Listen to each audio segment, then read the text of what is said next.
This is Warren BUFFETTOLOGY. When I was 11, I picked stocks. I had the whole wrong idea.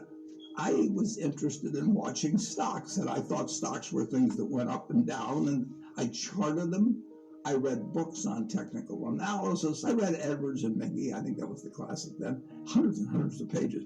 And I read that whole thing over and over again. I read everything. And I thought the first 8 years, I thought the important thing was to predict what a stock would do and predict the stock market.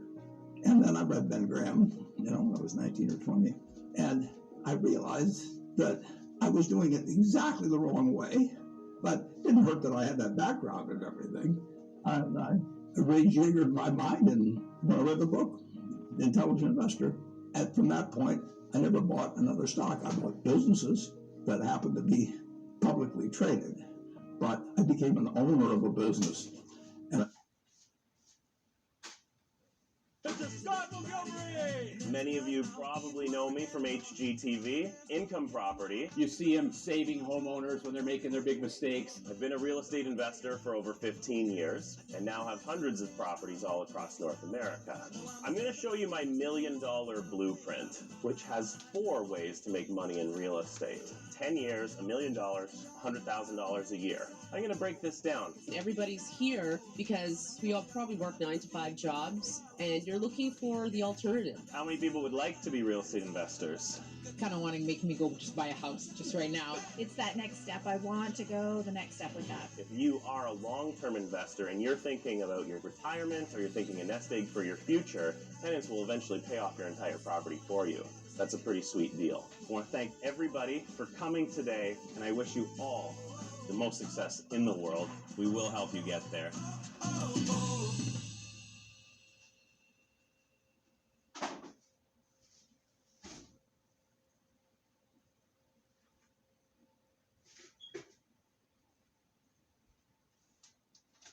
BUFFETT blemish patches. Absorb pus and oil for visible results. And I did not care whether a stock went up or down the next day or the next week or the next month or the next year. And I didn't have any idea what it would do. I didn't know what the stock market would do, but I knew businesses. I'm a bright guy who's terribly interested in what he does. I've spent a lifetime doing it, and I've surrounded myself with people that bring out the best in me. And you don't need to be a genius in what I do. That's the good thing about it. If I went into physics and a whole lot of other subjects, I'd be an also ran. But I am in a game that you probably need 120 points of IQ, But 170 doesn't do any better than 120. It may do worse, probably do worse, but you don't really need brains. What do you need? You need the right orientation. 90% of the people, I'm pulling a figure out of the air, but 90% of the people that buy stocks don't think of them the right way. They think about something that they hope goes up next week. And they think about the market as something they hope goes up. And if it's down, they feel worse. I feel better. And you think about? I think about what the company's going to be worth 10 or 20 years from now. And I hope it goes down when I buy it because I'll buy more. I try to keep my competitive spirit in a game where I can win. I do know this. When I want to do something, I always want to do it big. I put my whole net worth in City Service Preferred, $114.75.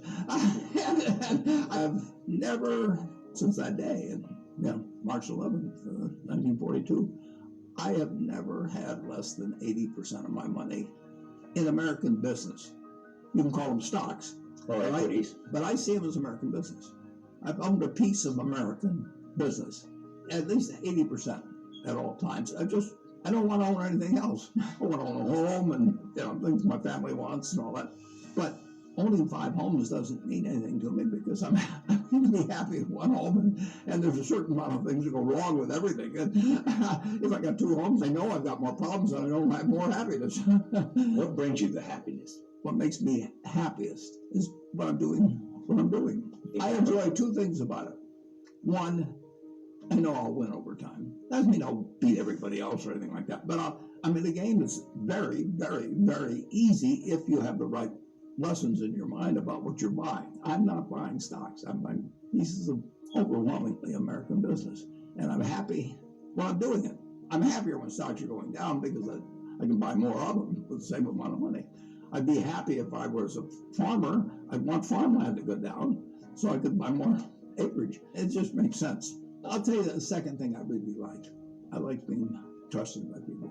I would rather do what I do with partners than do it sitting in a room myself, even though I might make more money that way. Let's pretend there is no stock market. Let's say I had to buy these privately, like you buy a farm privately, like you buy an apartment house privately. They're investments. So you're looking to say, what can I do with money I've saved to put it away so I feel good about getting it back later under any circumstances, but not necessarily on a given moment. But if I have a farm, it's going to take me a while. But people would be so much better if they actually didn't have a stock market in terms of buying businesses. United States economy, and it's very easy to look at the statistics on it. I mean, more people, a greater percentage of the American population is wealthy now, or having more income now than they've ever had. And if you look at whether Bank of America can give you their average deposit, I mean, you just look at the wealth that's out there. That doesn't mean everybody's wealthy, but it does mean relative to any other period of time. I mean, people have more money now. They get mortgages at lower rates than they've ever gotten. So if they want to buy a house or something, right today, you live in an environment where the bottom 2% in terms of income in the United States, the bottom 5%, and for sure the top 1%, all live better than John D. Rockefeller was living when I was 6 years old. John D. Rockefeller was the richest man in the world. And today, you can get better medicine, better education, better entertainment, better transportation. You can do everything better than he could. It's astounding. That's in my lifetime. If you wanted to watch a football game, you still had to go there. And I can sit there with this big screen, and they keep showing me the replay, so they're explaining to me what happened and everything. And maybe everybody doesn't have a screen as big as mine, but damn near everybody has a screen or an iPhone or a computer or access to one, and they have access.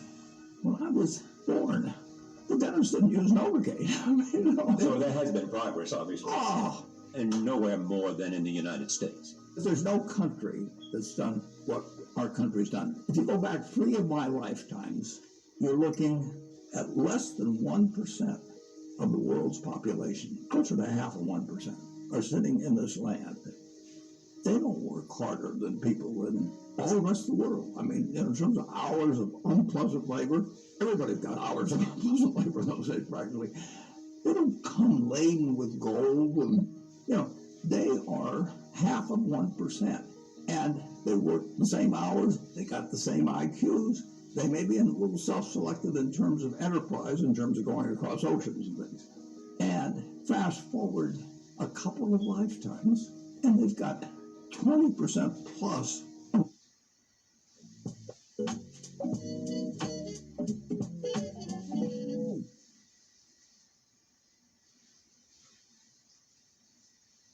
Of all the bounty in the world. I mean, that is something that has worked like nothing. Just imagine that. If you've gone to anybody, Constitutional Congress, in 1789, if you go to any one of the representatives there, and you said, I want to tell you what this place is going to look like, in 3 more of your lifetimes, your great-great-grandchildren are going to be flying in the skies, they're going to be watching sports all over the world, they're going to be entertained, their medicine, they're going to hold you off to a lunatic society of what he's doing. He's getting 50 cars, and he's getting a whole bunch of little claim checks. Just think of it. Everything, when Thomas Edison did all the things he did, he made some money, but we're using it. It belongs to us. If you take what an hour of labor delivered to you 100 years ago, and what an hour of labor delivers to you now for you and your family, it's unbelievable. Capitalism doesn't say get rid of a referee and a government. We've got a government that can tell capitalism what to do. And they do, and that's just what they should do. And they do it in different ways at different times and all kinds of things. But it's claim checks on future output. that was it. And the claim tax belonged to me, so if I want to buy 50 super yachts, I can do it. But what does it mean to me? It can buy more things for other people that are useful to them. It's not evil. The federal government is the boss in the end, and they shouldn't screw up capitalism, and capitalism shouldn't screw up the federal government. It's very simple. It's evolving, always. We started in 1789. We had business, and it's gotten far, far, far, unbelievably more productive for people. And the only thing it can do with what it produces is give it to other people. It isn't like the 50 richest guys in the country can say, I'm just going to eat everything. They're turning out products. iPhone that I have, which I'm probably the least capable guy in the world of working with it, but it makes life better. But that comes with government. So far, we've got the best system. We've got a better system than we used to have, and we'll have a better system 50 years from now. Why are you so sure? Well, I've seen 91 years of it. I've never seen a period where I didn't believe that. Not every aspect. We can go backwards in some, and no, it's not. But it's unbelievable what has happened. I mean, just think of it. You know, we've got a civil war, we've got a Great Depression, we've had all these things. Pandemics. Yeah, I'll guarantee you we'll have something, next year and the year after and the year after. But in a herky-jerky but dramatic matter, business moves forward, government moves forward, more important, people move forward. I mean, I am happy to tell people that the same thing I've told them before, but they'll never get the message, most of them, but a few do, that the most, best thing to do if you want to invest for the long term Whose index? and it's the S&P 500 index. Right. And what's happened, of course, is that organizations like to grow. So they set up indexes on different industries, different countries, and as soon as you do that, you're violating basically what Jack Bogle said. He says you don't know enough to pick the right businesses, which means you don't know enough to pick the right countries, you know enough. It's hard to explain what depression feels like, but I can tell you what it feels like when someone offers help. Every plan through Covered California is comprehensive with mental health coverage and financial help for people who need it. Enrollment ends January 31st.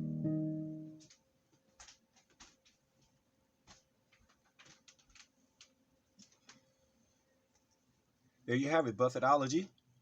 How to invest in stocks and make investments. So we have more videos coming up. Thank you all for tuning in. Please subscribe to the channel. Hit the notification bell so you can be notified of the videos. And hit the like button and leave encouraging comments. We thank you very much for tuning in, and we look forward to seeing your videos here at I Am Publications. Enjoy our I Amology series.